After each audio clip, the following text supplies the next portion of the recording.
from Hillary Clinton to President Trump. And a handshake from President Obama.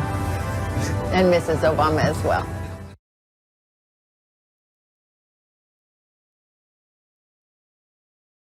Yep. We have all these entrees into all these Trump people just before the election.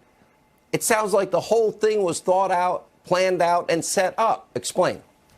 Yeah, and you know, the origin of this story, Sean, is last Tuesday night when I was on your show, you had Congressman Nunes on just before us, and I was listening. He said something I had not heard in all the months that we've been working on this case. He said, beyond the Steele dossier, there was a very troubling effort to come up with other evidence that would corroborate the Steele dossier that was suspect, and it was just as bad evidence, and it might have also included exculpatory information that had been hidden. So I went back and started digging, and this is what I found.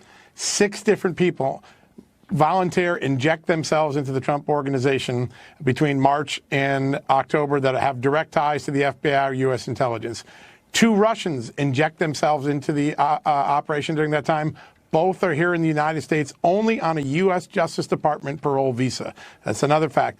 2 more Western intelligence or Western diplomats intersect or start relationships with key people in the Trump organization, and all have the same overture. Either I've got dirt on Hillary Clinton, or I got a nice deal for you. Would you like to talk to me? It looks like a targeted operation to start to probe whether there was something going on here. And here's the most troubling thing. When you go back and look at Devin Nunes' comments on your show last Tuesday, he said this evidence was worse in quality and perhaps also had more exculpatory information, and yet it wasn't disclosed properly to the FISA court. We may have 2 corrupt lines of evidence flowing in to try to justify this investigation.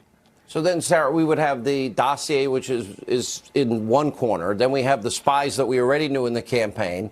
Then you've got intel people secretly trying to basically infiltrate and, I don't know if the word tempt, entice Trump, people close to Trump. How would you characterize it? I would characterize it as if they didn't have any evidence of a crime and they're sending all of these informants in, allegedly, these 6 informants, and they're enticing them with real estate deals, or I've got information on Hillary Clinton that's going to help your campaign. I would call that a setup, Sean. Straight and simple. Look, if they're collecting information, by the way, let's not forget, they were also collecting information on Americans through unmaskings. And John and I broke those stories well over a year and a half ago. There was over 300 that Samantha Power alone collected, and we still don't have information on that. So they weaponize the intelligence system and the intelligence apparatus. They go after specific targets within the Trump campaign. Here's a question that I'd like to ask, and I think the FBI needs to answer. Did they debrief the Hillary Clinton campaign? Were there any Russians attempting to target the Hillary Clinton campaign? I find it very difficult to believe that the Russians only tried to reach out to the Trump campaign. And if they did the FBI debrief them on that? Because that would answer a lot of questions for us.